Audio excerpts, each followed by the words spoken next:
हामी सबैजना आफ्नो ठाउँमा बस्नेछौँ र र्याली आउने क्रम छ एकदमै खचाखच प्रवेशद्वारमा खचाखच भइरहेको छ। हामी फेरि एकचोटि ताली बजाएर उहाँलाई स्वागत गर्नेछौँ। हामी बडो उत्साहका साथ हाम्रो प्रभु यीशु ख्रीष्ट पुनरुत्थान हुनुभएको कुराको घोषणा गर्नेछौँ। र यति बेला अब हामी ढिलो नगरिकन हामी अगाडि जानुभन्दा अगाडि म यो कार्यक्रमलाई स्वागत मन्तव्य राखिदिनको लागि र यो उपत्यका व्यापी इस्टर महोत्सव 2080 का सचिव मास्टर रविन काजी वैद्यलाई यो समय दिन्छु। उहाँले आएर स्वागत मन्तव्य राखिदिनुहुनेछ।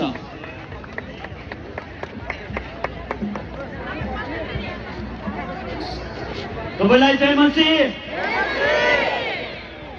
तपाईँहरूको आवाज अझै ठुलो आएको म चाहन्छु। सबैलाई जय मसीह। उहाँ चिहानमा हुनुहुन्न, उहाँ बौरी उठ्नु भएको छ।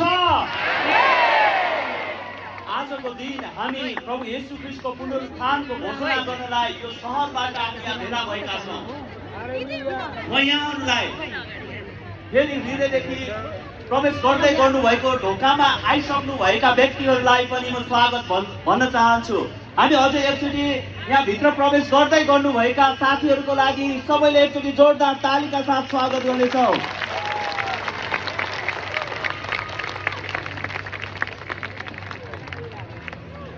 म यहाँहरूलाई एउटा रिक्वेस्ट गर्न चाहे, अनुरोध गर्न चाहे, हामी आज देशको राष्ट्रिय गान गाउँदै गर्दा हामीले एउटा अर्को कुरालाई पनि घोषणा गर्नेछौँ। यो राष्ट्रमा हामी हाम्रो येशूको नाउँलाई जय जयकार गर्नेछौँ। तयार हुनुहुन्छ? म तपाईँलाई येशूको भन्नेछु, तपाईँले जय भन्नेछौँ। ठिक छ? हामी 3 चोटि घोषणा गर्नेछौँ। 1, येशू ख्रीष्टको,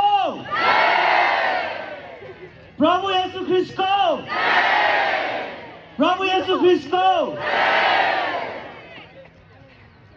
यो जय जयकार यो राष्ट्रमा सधैँभरि गुन्जायमान हुनुपर्छ। म यो स्वागत मन्तव्यको समयमा उपत्यका व्यापी ईश्वर महोत्सवको तर्फबाट पास्टर गुरुजनहरू